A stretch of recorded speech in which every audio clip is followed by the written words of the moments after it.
Todos acharam? A palavra de Deus diz: então Deus determinou, façamos o homem à nossa imagem e de acordo com a nossa semelhança, e domine ele sobre os peixes do mar, sobre as aves do céu, sobre os grandes animais e todas as feras da terra, e sobre todos os pequenos seres viventes, e tudo que se move diante do chão. Portanto, Deus criou o homem à sua imagem e à sua semelhança, Deus o criou, e ele criou macho e fêmea, ele os criou. Amém? Feche os seus olhos. Espírito Santo de Deus, muito obrigado, Pai, por esta manhã. Oramos para que o Espírito Santo tenha liberdade, ó Pai, para ministrar a cada coração aqui presente. Revela a Tua palavra, revela a Tua verdade, ó Pai. Não nos deixe enganados, não nos deixe confundidos. E revela, Senhor, o Teu modelo, o modelo do Senhor para as nossas vidas. O modelo correto, ó Pai, no qual o Senhor preparou para nós. Que a paternidade, ó Pai, exercida pela Tua igreja, possa trazer, Senhor, conserto, possa trazer, Pai, a bênção e anular toda a maldição existente sobre a terra, Pai. Eu oro, Espírito Santo de Deus, para que esses dias nós possamos levantar pais profetas, pais que irão orar, Pai, pais que irão profetizar e irão gerar filhos debaixo da Tua palavra, filhos debaixo de uma promessa, filhos debaixo, Senhor, aquilo que o Senhor tem como herança, em nome de Jesus, ó Pai. Eu oro, Espírito Santo de Deus, para que o Senhor nos conduza nesta ministração e que esta palavra glorifique ao nome do Senhor Jesus, e é no nome de Jesus que eu oro. Amém. Amém? Quantos recebem uma palavra poderosa nessa manhã? Quantos irão preparar o seu coração para uma palavra que mudará a sua vida? Amém? Eu já quero começar te impactando. O modelo de Deus, aqui revelado já em Gênesis, não foi uma igreja.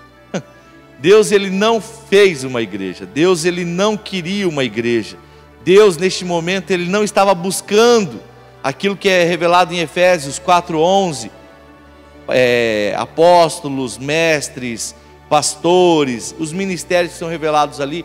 Deus não estava fazendo isso. Fala assim, né? E por que então nós estamos reunidos aqui? Justamente porque nós saímos do modelo inicial. Deus, neste momento, ele estava formando o homem à sua imagem e à sua semelhança. Olha para a pessoa do seu lado e fala isso para ela: você é feito à imagem e semelhança de Deus. E por que Deus estava fazendo isso? Porque Deus estava naquele momento constituindo, formando, iniciando algo que é muito valioso para Ele. Naquele momento Deus estava começando uma família. Fala família. Família de Deus. Corpo de Cristo, né? Depois veio o corpo de Cristo, que é a igreja. Então, neste momento, o projeto inicial de Deus era justamente a família. O projeto inicial de Deus era ter esse relacionamento com filhos. E você vai ler aqui que Adão, ele todo dia à tarde, ele ia ter um encontro face a face com Deus. Imagina o quanto era maravilhoso você poder ter um encontro com o Senhor como um amigo, Só que aí houve o pecado. Aí nós sabemos que houve a separação do homem e Deus. Houve o distanciamento desta comunhão. Houve a separação do filho com o pai. Houve a separação. Quando Adão pecou, Deus procurou ele sobre o jardim. Deus procurou ele no Éden e ele não encontrou. Deus sabia onde Adão estava, mas naquele momento Deus, ele fala assim: onde tu estás? Aí Adão aparece, ele estava escondido. Por que tu te escondes, Adão? Adão fala assim: porque eu tive medo. Porque eu tive medo. No projeto original de Deus, a comunhão minha com Ele nunca ia gerar medo, porque a palavra de Deus diz que o verdadeiro amor lança fora todo medo. Então a presença de Deus em nossas vidas não é para gerar medo, não é para gerar, eu não vou entregar minha vida para Jesus, eu não vou seguir os caminhos porque eu tenho medo daquilo que irá acontecer, eu tenho medo daquilo que se passará, acontecerá. A partir deste momento, eu te digo nessa manhã, não tenha medo. Olha para a pessoa do seu lado e fala assim para ele: você precisa crer em Deus. Fala assim, e não ter medo. Quando você passa a ter essa fé em Deus, você passa a confiar num Deus que é Pai, um Deus que nos criou segundo a sua imagem, segundo a sua semelhança. Como que é isso? Como que eu fui feito imagem e semelhança de Deus? A palavra de Deus diz que essa formação é justamente na nossa natureza. Nós somos feitos natureza divina, natureza santa e justa. Fala comigo, natureza santa e justa. Eu vou fazendo isso para você participar comigo. Eu preciso que você participe, para você entendendo. Fala assim, natureza santa e justa. Então, justamente esta natureza no qual Deus te fez. Natureza santa. A palavra santificação, santificado. A palavra santo quer dizer consagrado. Então, está falando ali que a sua natureza foi feita, consagrada, separada para Deus. Então, toda raiz de amargura, quando Deus ele entra na sua vida, toda raiz de amargura, ela sairá, ela tem que sairá, porque ela não faz parte do projeto original de Deus. Todo pecado existente na sua vida terá que sair, porque não faz parte do projeto original de Deus. Amém? Fala assim, tudo aquilo, levanta a sua mão direita e fala assim, tudo aquilo que não faz parte do projeto original de Deus, terá que sair da minha vida. Agora fala com autoridade, profeta, fala assim, eu fui feito à imagem e semelhança de um Deus. Fala com fé agora, a minha natureza é santa e é justa. Amém, aplauda ao Senhor. Então o Éden, né, o paraíso, ele foi criado justamente para isso, para que por meio de Adão e Eva, Deus exercesse a sua paternidade, e ele revelasse a cultura do reino, no jardim do Éden. Então, ele foi construído para filhos. Deus, ele deseja, um Deus que é pai, ele deseja o melhor para o filho. A palavra de Deus diz, mesmo vocês sendo maus, falando para todos nós, né? Mesmo vocês sendo maus, vocês desejam coisas boas para os filhos, quem dirá, pois eu, que sou bom. Fala assim, o meu Deus é bom. Então imagina só o que ele deseja para você. A palavra de Deus diz em Romanos 12, 2, que a vontade dele é boa, é perfeita, é agradável. E é isso que ele deseja para você, aquilo que é bom, aquilo que é perfeito, aquilo que é agradável. Então, pais, nós precisamos restaurar essa comunhão, precisamos restaurar essa paternidade, restaurar isso, que essa humanidade, a criação está separada, foi distanciada de Deus. Nós precisamos voltar à essência, nós precisamos voltar justamente ao reino, a esta cultura. Eu preciso voltar. Fala assim, é necessário voltar. Então Deus, ele fala aqui que ele formou uma família, ele criou um filho, e ele deu autoridade sobre este filho. A autoridade era tamanha que Deus designou a Adão a nomear, dar os nomes aos animais, dar o nome à criação. Foi dado a Adão, não foi Deus que deu o nome. A palavra de Deus diz lá um pouquinho mais para frente, Gênesis 2, versículo 19.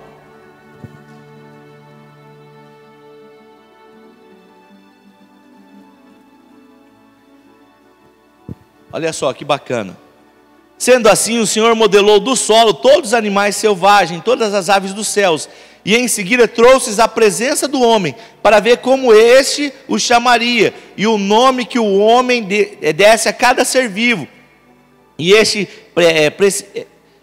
ele daria o seu nome a cada ser. Versículo 20, e deste modo o homem nomeou todos os animais, os rebanhos domésticos e as aves dos céus, e todas as feras. Entretanto, não se encontrou para o próprio ser humano alguém com ele comparasse e a ele correspondesse intimamente. Olha só, aqui está falando que Deus, ele formou, Deus, ele criou todas as coisas, e ele trouxe para a presença do homem. Para quê? Para que o homem desse o nome. Meu irmão, Deus, ele não podia ter dado nome a toda a sua criação? Sim ou não? Quem acha que Deus poderia ter dado nome para toda a sua criação? Levante a mão. Claro que Deus poderia, porque a autoridade estava sobre ele. Só que ele, naquele momento, ele designou justamente a Adão, porque ele está falando assim, você é meu filho, e você irá corresponder dessa autoridade, você irá manifestar dessa autoridade. Presta atenção aqui, por favor. Você irá corresponder dessa autoridade. E muitas vezes nós perdemos disso, nós perdemos dessa autoridade por não sabermos isso. Por isso é necessário você saber qual é o modelo correto, como que Deus te fez, por que Deus te criou. Você não é um fruto do acaso, você não é um acidente, você não é uma, desculpe a expressão, mas muitas vezes nós recebemos esta palavra, você não é uma desgraça, você não é um fruto de um erro, você não é o fruto de um pecado. Deus te formou para que você fosse filho, e isso precisa ser restaurado. Sabe por quê? A imagem que eu tenho de um Deus é justamente a imagem que eu tenho do meu Pai. E o diabo, ele sabe disso. Se ele atingir a paternidade na sua vida, ele atinge também o seu relacionamento com Deus. Por isso que entra a igreja. Olha, falar aleluia, né? Eu falei no começo que o projeto inicial de Deus não era a igreja, mas aí veio o pecado, aí houve o distanciamento do homem de Deus. E uma passagem que eu amo demais, Malaquias 4, aí fala o porquê da igreja. Malaquias 4, versículo 6. No último livro do Velho Testamento, antes de Mateus, Malaquias 4, 6.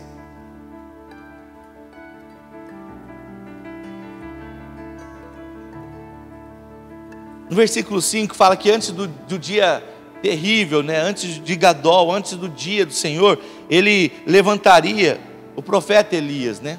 Fala assim, profeta. Fala assim, profeta.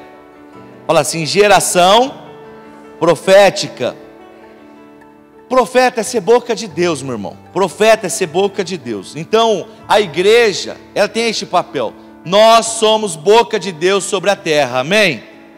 Fala assim, a igreja é boca de Deus sobre a terra. Então, meu irmão, você que está aí do seu lado aí, você que tem alguém do seu lado aí, você é profeta sobre essa pessoa, você é profeta sobre essa cidade. Da sua boca é lançado justamente a vontade de Deus sobre essa terra. A palavra de Deus diz assim, ó, que nada iria acontecer na terra, se não primeiro Deus revelasse aos seus profetas. Nós somos responsáveis por isso, igreja. E olha só, no versículo 6 ele fala assim, e os profetas e Elias procurará fazer com que os corações dos pais se retratem aos corações dos filhos, e os corações dos filhos se convertam aos corações dos pais. Do contrário, se isso não acontecer, eu virei e castigarei a terra com maldição. Então é o papel da igreja quebrar decretos, é o papel da igreja sarar a nossa terra, amém? É o papel da igreja quebrar este decreto contrário. Mas por que Deus está falando aqui? O que Deus está falando na sua palavra? Que se não houvesse essa conversão, que se não houvesse essa retratação, a terra estaria debaixo da desgraça. Aí entra a igreja, aí entra os filhos, Então é o nosso papel restaurar o modelo correto, o padrão correto de Deus. Quer ver? Vamos lá, Romanos 8, versículo 19.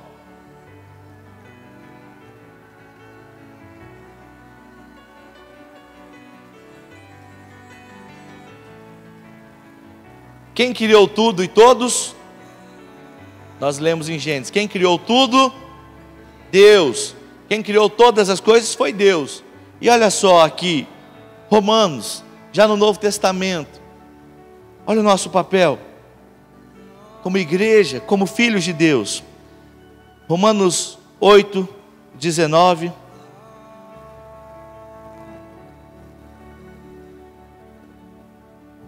A natureza criada, fala assim, natureza criada. Aqui está falando a própria natureza criada, ela aguarda, ela anseia. Aqui fala com vívido anseio, com grande expectativa. Quem tem na sua tradução aí, com grande expectativa? Ardente expectativa, não está assim? O que é ardente? Anseia, está desejando, ela espera isso. É que nem aqueles que vão batizar aí, né? O seu coraçãozinho está esperando, está ardendo assim, está ardendo. Então, está falando aqui que toda a criação, ela aguarda, ela anseia. Por quem? Para que os filhos de Deus sejam revelados. Para que os filhos de Deus sejam revelados. Porque somos nós que iremos declarar, somos nós que iremos profetizar, somos nós que iremos determinar o que será essa natureza. A palavra de Deus, ela diz assim, ó, que da mesma boca que profere palavras de bênção, não poderá sair palavras de maldição. Por quê, meu irmão? Sabe por quê? Porque você é profeta. A sua boca, a sua palavra tem poder. Em Isaías, a palavra de Deus diz que a palavra que sai da boca de Deus não voltará para ele vazia. Primeiro cumprirá o efeito pelo qual ela foi lançada, o desígnio que ela foi lançada. Então a palavra de maneira nenhuma volta para Deus vazia, ela cumpre o seu propósito. Então aquilo que nós falamos, igreja, é importante você saber que realmente faz a diferença no mundo espiritual, amém? E olha só, no versículo 20, a palavra de Deus diz: porquanto a criação foi submetida à inutilidade, não por sua livre escolha, mas por causa da vontade daquele que a sujeitou. Fala, misericórdia. Satanás, ele quer que nós sejamos inúteis, que nós sejamos apenas seres vagando sobre a terra. O projeto de Satanás é justamente este: que você perca a sua identidade, que você não saiba que você é filho, que você tem autoridade, que você é boca de Deus. Aqui está falando que a natureza, ela foi sujeita à inutilidade. Meu irmão, eu quero te dizer, olha para a pessoa do seu lado e fala assim: você é útil, você foi feito para um propósito. Fala assim: Deus te criou para que este propósito se cumpra em nome de Jesus. Você recebe isso? E a palavra de Deus está dizendo assim: não foi por sua livre escolha, mas por causa da vontade daquele que a sujeitou. Versículo 21, na esperança de que também a própria natureza criada será libertada do cativeiro da degeneração em que se encontra, recebendo a gloriosa liberdade ortogada aos filhos de Deus. Gloriosa liberdade dada aos filhos de Deus. Fala assim: eu sou livre. Fala mais forte: eu sou livre. Para que você é livre? Você é livre para adorar esse Deus, você é livre para servir a este Deus, você é livre para ter um relacionamento com um Deus que é Pai. Fala aleluia. Você é livre, meu irmão. Você não está sujeito a decretos, você não está sujeito a maldições, você não está sujeito àquilo que o diabo te sujeitou. Então, meu irmão, saia do projeto de Satanás e venha para o projeto de Deus. O projeto de Deus inicial para a sua vida é que você seja filho dele. Aleluia. Fala para mim: eu sou filho de Deus. Então, quando você declara isso, você recebe a gloriosa liberdade. Satanás não pode exercer mais domínio sobre a sua vida, porque você é filho de Deus, amém? Aplauda ao Senhor, isso é maravilhoso.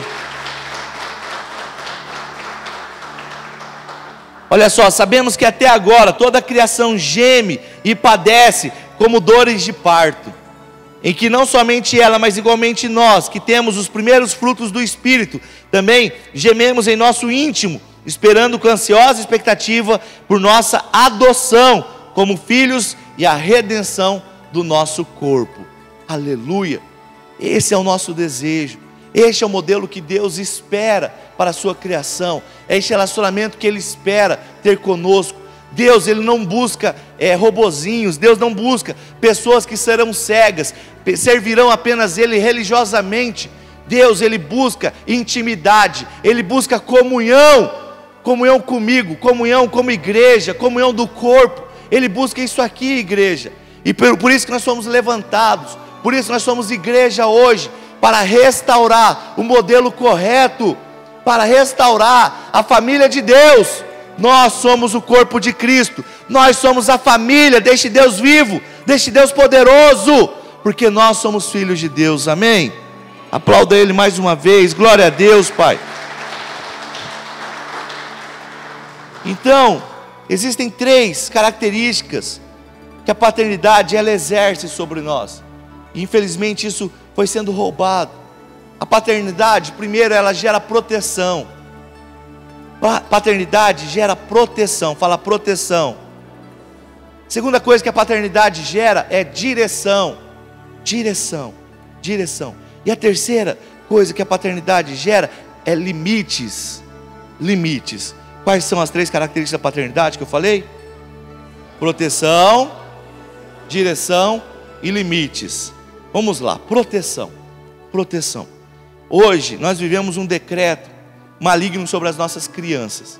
Eu falando com alguns psicólogos, Isso não é achismo do pastor Márcio, mas isso já acontece hoje nas nossas crianças. Hoje nós estamos levantando uma geração de crianças com medo, com medo, com medo. A minha geração, uma geração um pouquinho mais velha, eu não sou tão velho assim, né? Sou novinho, tenho 34 anos, glória a Deus. Eu sei que eu tenho carinha de ser mais novo, né? Sei que você está achando aí, tem cara de 33 anos. Obrigado, né? Mas olha só, na nossa geração, por exemplo, na minha casa, lá em Campo Grande, eu cresci numa casa que era como se fosse uma chácara dentro da cidade. Tinham 11 pés de manga. Que delícia, né? Imagina só, 11 pés de manga, né? Acho que eu sou gordinho até hoje por causa disso, que eu comi muita manga. Hoje eu não quero ver nem manga mais, né? Mas olha só, eu lembro que os pés eram altíssimos. Os pés, assim, a coisa de 30 metros de altura. Era pé muito grande. E nós subíamos. Nossa felicidade era alcançar o topo. O topo, o topo. Quantos aqui já fizeram isso? Cadê os... Aí, pode ver, não são gurizadas, só pessoa um pouquinho mais maduro. Gurizada não faz isso hoje mais. Não faz porque não tem oportunidade, não tem pé de manga. Acabou os pés de manga? Não, tem pés de manga, tem árvores, muitas árvores. Por que não fazem mais isso? Por causa de uma palavrinha chamada medo. Nós estamos vivendo hoje uma geração que tem medo. Uma geração, hoje é comum você ver uma criança que não consegue dormir com a luz apagada. Muitos aqui devem conhecer alguma criança que não dorme mais com luz apagada. Geração que o filho tem que levantar à noite e ir para a cama do pai. Eu nunca, isso não tinha como opção na minha história, isso não tinha como opção na minha vida. Ir para a cama do meu pai, não tinha, era nula. Hoje existe uma geração que levanta de madrugada, tem pesadelo e vai para a cama do pai. Por que disso? Não é proteção, não. É uma geração dominada pelo medo. Está certo de encontrar segurança na cama dos pais, mas está errado, porque nós precisamos aprender a vencer os nossos medos. E o modelo, o padrão correto é justamente este. Você lembra quando Adão pecou lá no início, que eu falei para vocês? Adão pecou e se escondeu de Deus. Aí Deus perguntou, por que você se escondeu, Adão? Adão responde, porque eu tive medo. Ali começou a sair a separação do modelo correto da família. Ali começou a acabar a imagem que um pai gera sobre um filho, que é a imagem da proteção. E nós vivemos isso nos nossos dias. A palavra de Deus diz que o verdadeiro amor lança fora todo medo. Amém? Sabe por que o verdadeiro amor lança fora todo medo? Porque este amor é revelado por um pai. Por um Deus que é pai. E este Deus nos traz proteção. Amém?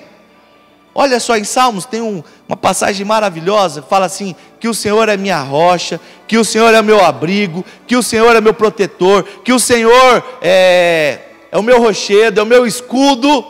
Porque a palavra de Deus está demonstrando, é um salmo davídico. Davi estava falando assim, eu tenho segurança na presença deste Deus que é pai. Fala assim, paternidade, fala mais forte, paternidade gera proteção. Então hoje, igreja, quem exerce este papel é a igreja. Você está seguro aqui dentro, você está seguro debaixo da palavra. O mundo não te gera segurança, o mundo vai gerar em você medo. Porque sobre este mundo está o pecado, sobre este mundo estão os desígnios das trevas. Nós como igreja precisamos consertar isso e trazermos o modelo correto. Quantos estão me entendendo? Meu irmão, isso é muito forte. Isso é muito forte. Fala mais uma vez, proteção. Fala mais forte, proteção. Este é o papel do pai. E olha só, por que eu falei no início que o projeto inicial não era igreja, era uma família? Porque nós exerceríamos isso. Por que hoje nós precisamos de pastores? Por que hoje nós precisamos de pessoas que nos ensinem a palavra? Porque foi distanciado justamente da paternidade, foi distanciado justamente do modelo correto. E hoje a sua família precisa de pastor. A sua família precisa ser trazida para o modelo correto, Mas no plano original, o pai que exerceria isso sobre o filho, era o pai que faria isso na sua casa. Esse é o sacerdócio que Deus espera de nós. Nenhum amém mais? Vocês estão assustados? Meu irmão, isso aqui é revelação da palavra. Isso aqui é senso de identidade. Quando você entende isso, você aprende isso, algo novo é aberto diante da sua vida. E é este o modelo que Deus espera para nós, como igreja. Amém? Eu falei lá, característica da paternidade. Primeira é proteção. Segunda característica, direção. Direção. Eu vou falar acho que na outra palavra, mas olha só. A menina, ela já nasce menina. Já é automático, a menina já nasce. Cadê os homens aqui? Falar aleluia, né? Ainda bem, né? A menina já nasce menina. Só que o homem não. Ué. Verdade, o homem não nasce menino. Forte isso, né? Sabe por que o homem não nasce menino? Porque o homem vai sendo construído em sua masculinidade. O homem vai sendo construído. Quer ver? Eu vou te dar um exemplo bem bacana que você vai entender. É raro, é difícil você ver um índio homossexual. Você não vai ver. Você não vai ver. Você não vai ver. Ah, por quê? Porque eles matam eles? Não. Porque desde pequenininho, o menininho índio aprende a ir pescar com o pai. Eles vão lá, pesca, mergulha, enfrenta o desafio do rio. Aí depois ele cresce mais um pouquinho, ele vai caçar com o pai. Aí ele enfrenta o mato, ele enfrenta os bichos. Aí ele vem, ele vai enfrentar, ele vai lutar, ele vai caçar. Aí ele vai crescendo, ele tem que desafiar outro indinho. É assim a cultura. Então o que foi gerado nesse menino? Foi gerado justamente esse senso, essa importância que ele é homem. Nós falamos lá no começo, em Gênesis 1:26, que Deus fez o homem a sua imagem e semelhança. E no 27 ele fala assim: Deus fez o homem macho, e ele fala da humanidade, ele fala de não somente do homem, né? Ele fez o ser humano macho e fez o ser humano fêmea. Fala assim, Então, meu irmão, a direção quem dá é o pai. A direção quem dá é o pai. Se o pai, a igreja, ela dá essa direção, você recebe uma direção paterna e você vai segundo essa direção. Amém?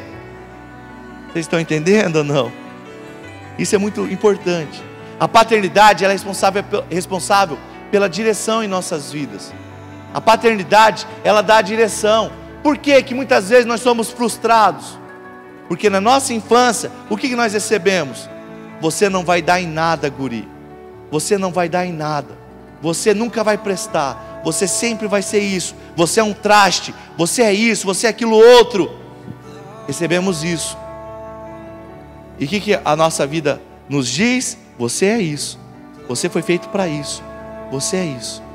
Por isso, igreja, nós somos boca de Deus, profetas que trarão retratação. Lembra em Malaquias 4:6? Retratação. Fala, retratação. O que é retratar? Retratar é consertar. Nós traremos conserto, retratação dos pais com os filhos. E a palavra de Deus diz, é legal que as traduções não dizem isso, aqui é diretamente do hebraico. Retratação e conversão são palavras diferentes. Sim ou não? Porque o pai deve se retratar com o filho. O pai se retrata com o filho. E o filho se converte ao coração do pai. Meu irmão, esse versículo, se você for analisar, é maravilhoso. E isso nos traz direção. Só que a direção não foi o seu pai biológico que te deu. É a direção de um Deus que é pai que te dá. A natureza criada, inclusive seu pai biológico, ela espera que você seja revelado como filho de Deus. Fala amém, pelo amor de Deus. Fica com medo não. Natureza criada, toda a criação, ela anseia, ela espera que você se manifeste como filho de Deus. E isso nos revela através da gloriosa liberdade de filhos. Você então não está debaixo de decretos malignos, você está debaixo da promessa de Deus. Amém? Aplauda Ele, porque isso é maravilhoso. Fala mais uma vez comigo, direção. Paternidade gera isso. Direção. direção. Por onde você tem ido? Olha só, vamos abrir a nossa Bíblia em Mateus, capítulo 3.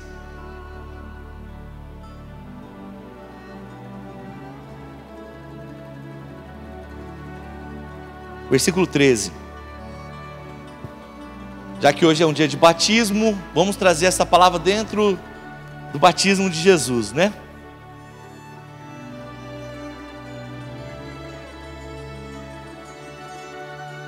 Mateus 3:13, a palavra de Deus diz: então Jesus veio a Galiléia, ao Jordão, para ser batizado por João.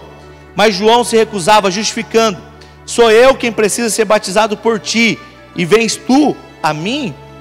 E no versículo 15, Jesus entretanto declarou: deixa assim por enquanto, pois assim convém que façamos para cumprir toda a justiça. E João concordou. E sendo Jesus batizado, saiu logo da água, e eis que se abriram os céus, e veio o Espírito de Deus descendo como uma pomba e vindo sobre ele. Olha esse versículo 17, olha que maravilha. Versículo 17 diz assim: em seguida uma voz dos céus dizendo: este é o meu Filho amado, em quem eu muito me agrado. Jesus está falando assim, ó, eu fiz isso para que se cumpra a justiça, para que se cumpra a salvação, para que através deste posicionamento, para que através do arrependimento, vocês estejam debaixo de um novo decreto. O batismo é isso. Você não está mais seguindo o modelo do mundo, você não está mais seguindo o modelo deste tempo presente. Você optou por seguir o modelo correto. Você optou por seguir o modelo de Jesus Cristo.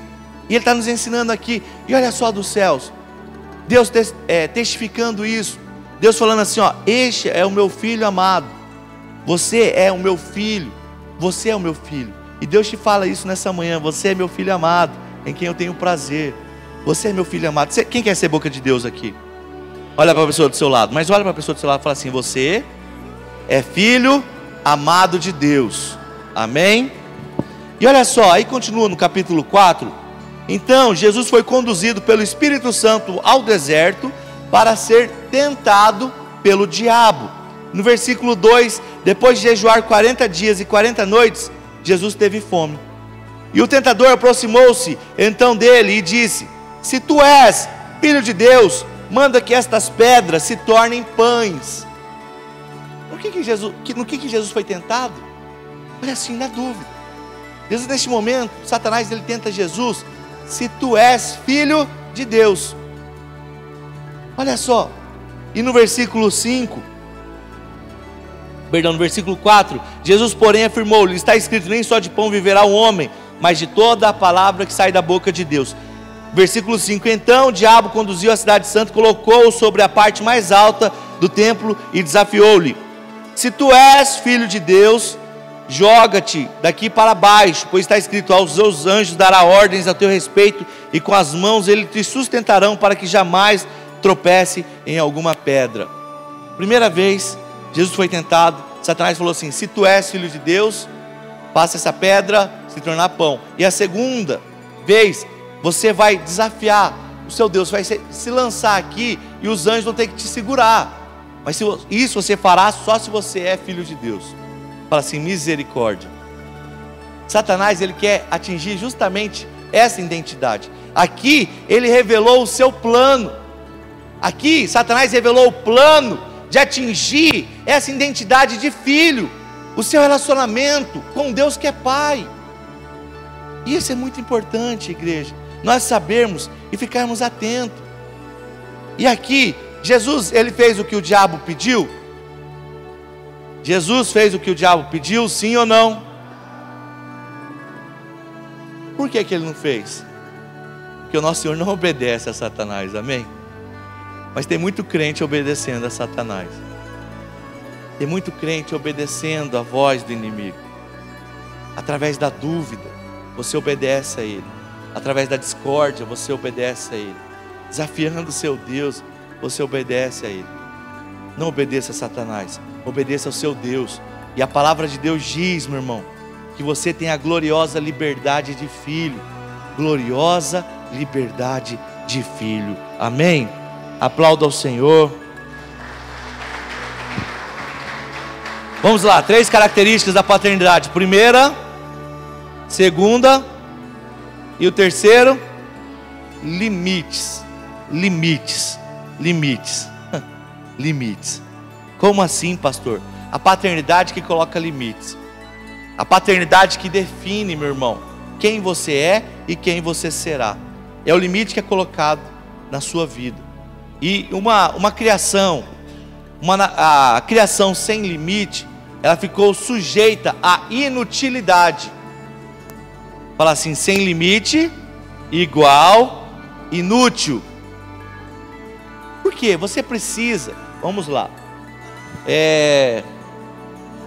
Eu estou numa estrada, aí vai ter uma curva, aí tem uma placa para essa curva, falando assim, ó, curva acentuada à esquerda. E logo em seguida vai ter uma placa, falando assim que você deve fazer a curva a 40 por hora, porque a curva é bem forte. Você vai fazer a curva a 200 por hora? Se você fizer a curva a 200 por hora, o que vai acontecer? Você vai passar reto, você nem vai conseguir fazer. Se a curva é acentuada, você não vai conseguir segurar, você vai passar reto. Então, meu irmão, nós precisamos entender que o limite da paternidade nos traz proteção. Quer ver um limite bacana? O pai está lá, o pai, né, porque normalmente é o pai que faz isso, esquenta o leite, coloca o leite para ferver lá, né? É o pai tem que fazer. Aí o pai fica lá perto do fogão, aí o filho vem brincar com a bola dele, perto do fogão, tá jogando bola, batendo embaixadinha ali, aí ele vai perto do fogão, o pai fala, vem cá meu filho, brinca aqui do ladinho do fogão. O pai faz isso? Ele está assando aquele pernilzão lá no forno, né? Aquele forno está esquentando 3 dias ali, sem parar, esquentando. E ele está ali pertinho do forno. O pai vai falar, fica aqui perto do forno. Por quê? Por quê? Por quê? Proteção, né? Ele quer que o filho se queime. Então a paternidade é isso.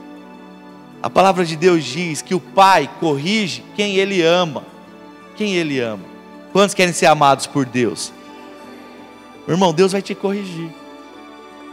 E a correção de Deus nem sempre vai te agradar. A correção de Deus nem sempre vai produzir um sorriso no seu rosto. Aleluia, Deus me corrigiu, glória a Deus, eu estou alegre. Não, meu irmão. Você vai para o seu quarto, dobrar o seu joelho em dor, em choro. Porque nós lemos em Romanos, porque nós mesmos temos grande expectativa para que essa identidade seja revelada em nós, que nós somos filhos de Deus, e de um Deus que ama os seus filhos, e se Ele ama, Ele corrige, se Ele ama, Ele coloca limites. Você vai dar o seu carro para o seu filho de 10 anos dirigir? Se você fizer isso, você é um louco, desculpe a expressão, você é um maluco, inconsequente. Aí seu filho bateu o carro, a culpa não é do seu filho, a culpa é sua, porque você não pôs limites. Aí nós vivemos hoje uma geração sem limites, uma geração que não tem limites, quer fazer tudo faz, quer tudo tem, não conquista, não paga um preço. Eu estava falando com um irmãozinho mais ou menos da minha idade, ele falando assim, aqui da igreja, ele falou assim, puxa vida, quando eu queria alguma coisa, mesmo meu pai tendo condição, ele não me dava.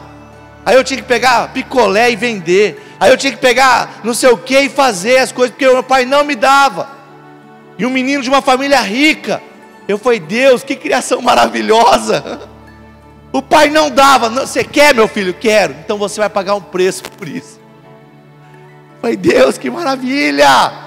Agora tudo que nossa geração quer, tudo que os nossos filhos querem, eles têm com facilidade, não pagam um preço, não tem limite, aí crescem sem limites. Por que nós escandalizamos hoje com os crimes? Esses dias eu recebi uma notícia forte lá em Campo Grande, um casal entrou de adolescente, entrou numa casa para roubar um senhor, roubaram R$30, mataram um senhor com mais de 40 facadas, com requintes de crueldade. Eu estou falando de adolescente, o senhor de 83 anos.